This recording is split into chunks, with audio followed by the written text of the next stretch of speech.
Assalamualaikum warahmatullahi wabarakatuh. Kami dari kelompok 1. Di sini kami beranggotakan 3 orang. Saya Gemilang Lestari, ada Amalia Aldira Arifin, dan ada Fiska Rutsevani. Di sini kami ingin memenuhi tugas metode kuantitatif dengan judul pengaruh, kompensasi, dan motivasi terhadap kinerja karyawan dengan dosen pengampu Bapak Didin Solehudin, SEMM. Ya, di sini untuk data pengolahannya kita udah pindahkan dari Excel, lalu kita pindah ke variable view. Untuk tipenya di sini numerik, lalu desimalnya harus 0, dan measure-nya nominal. Lalu balik lagi ke data view, kita akan menguji validitas. Yang pertama kita ke correlate, analysis, correlate, bifred, lalu datanya di blok.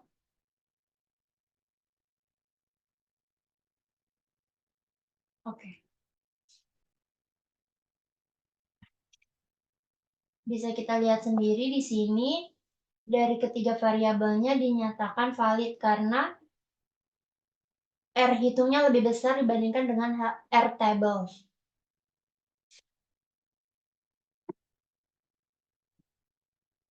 Lanjut untuk ke uji reliabilitas. Kita pertama ke analis, ke scale, lalu ke reliability analysis di blok variabelnya, dan jangan untuk totalnya.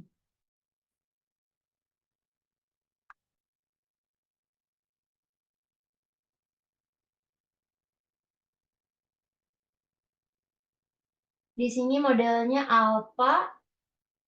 Oke. Ya, bisa kita lihat untuk Cronbach's alpha-nya dari ketiga variabel tersebut sebesar 0,946, lebih dari 0,60 yang menunjukkan bahwa ke-15 pertanyaan cukup reliable. Selanjutnya kita akan uji statistika deskriptif. Sebelum ke uji statistika, clear data variabel X1, X2, dan Y. Totalnya jangan.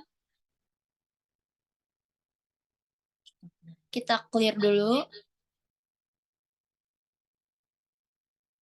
Lalu kita ke variabel view. Selanjutnya,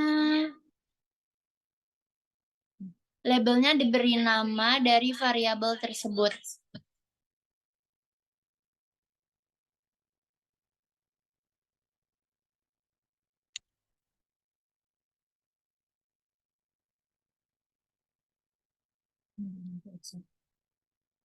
Yang satu diganti X1, X2, dan Y. Lalu kita pergi ke data view, ke analis, deskriptif statistik, deskriptif, blok dipindahkan ke kolom variabel. Oke.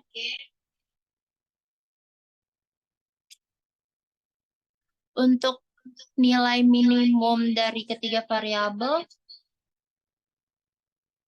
di sini untuk kompensasi nilai minimumnya 6, untuk motivasi minimumnya 9, untuk kinerja karyawan minimumnya 8, dan untuk maksimumnya kompensasi 25, motivasi 25, kinerja karyawan 25.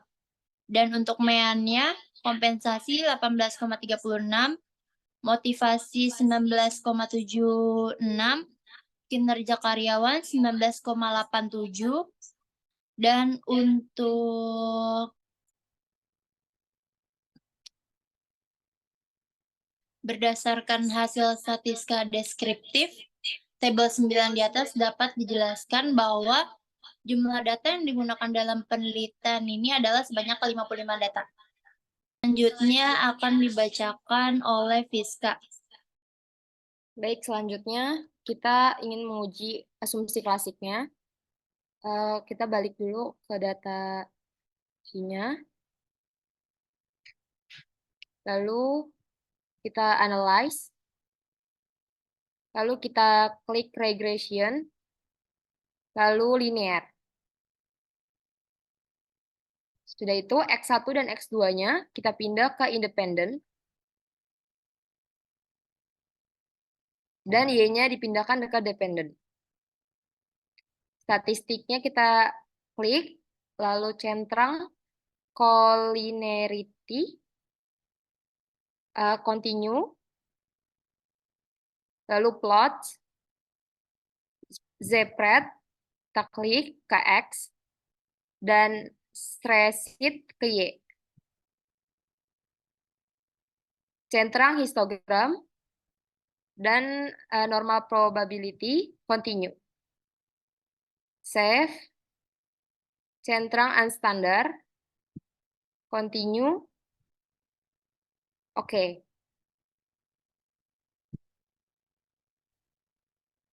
Nah, ini dia hasil.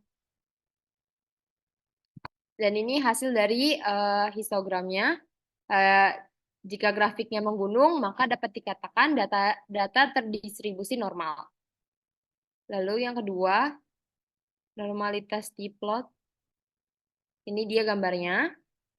Titik-titiknya tidak mengikuti diagonal berdasarkan hasil uji normalitas dengan melihat grafik histogram maupun grafik normal T-plot pada gambar 2 dan 3 dapat disimpulkan bahwa grafik histogram mengikuti arah garis diagonal atau grafik histogramnya menunjukkan pola distribusi normal dan pada grafik normal P-plot terlihat titik-titik menyebar di sekitar garis diagonal yang berarti kedua grafik ini menunjukkan bahwa model regresi memenuhi asumsi normalitas. Lalu kita ingin menguji Kolmogorov-Smirnov. Kita balik lagi ke data view-nya, analyze, non-parametric test, lalu legasi dialog, lalu satu sampel QS, kita klik, unstandard pindah ke test variable list. Oke. Hasil output, ini dia hasilnya dikatakan normal apabila nilai signifikannya lebih besar dari 0,05. Berdasarkan hasil uji statistik Kolmogorov-Smirnov, KS menunjukkan nilai sebesar 0,113 dengan nilai signifikansi sebesar 0,077, di mana 0,007 lebih besar dari 0,05. Hal ini dapat disimpulkan bahwa data terdistribusi normal dan hasilnya konsisten dengan uji sebelumnya. Lalu selanjutnya kita akan menguji multikolinearitas. Ini hasil dari uji multikolinearitas. Hasil analis menunjukkan bahwa nilai tolerance lebih besar dari 0,10 dan nilai VIF lebih kecil dari 0,10, maka tidak terjadi multikolinearitas. Nilai tolerance pada tabel di atas adalah 0,500 lebih besar dari 0,10 dan nilai VIF lebih kecil dari 0,10 yaitu 1998. Maka tidak terjadi multikolinearitas sehingga model regresi layak digunakan untuk pengujian.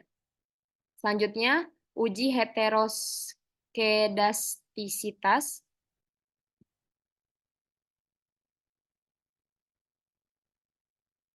Dapat dilihat di sini hasilnya.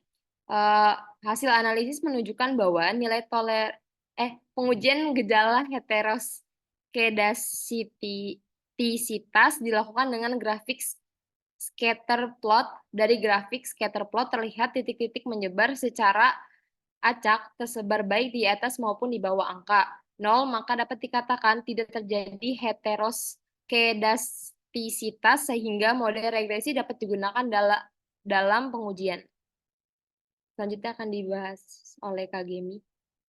Baik, untuk Ya, regresi benar. linear berganda, kita kembali ke data sebelumnya. Di sini kita ke analyze, regression,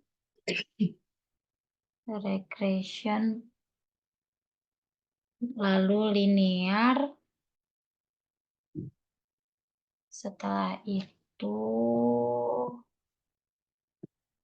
sebentar, linear, uji variabel satunya dulu ya. X2-nya tidak digunakan, kita uji X1-nya dulu,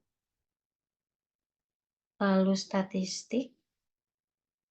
Setelah itu di unchecklist, continue, plotnya, z-prep-nya, di take out semua, unchecklist histogram dan normal probability, lalu continue. Save-nya di unchecklist, unstandard-nya, lalu continue, oke.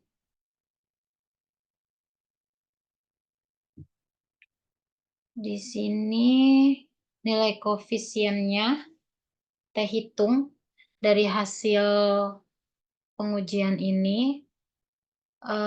Kompensasinya adalah 4,631, di mana nilai berikut lebih besar dari T-table, di mana T-table dari 55 responden adalah 0,266, dan nilai signifikan lebih kecil dari 0,05 dapat dilihat dari tabel ini, signifikannya adalah 0,000, maka dapat dinyatakan berpengaruh. Lalu kita ke nilai kita hitungnya ya, analyze regression. Uji kedua ya, ke X, ke data berikutnya. Untuk uji keduanya itu analyze, regression, linear, kompensasi, uji variabel X2 dan X1-nya diuji. Oke.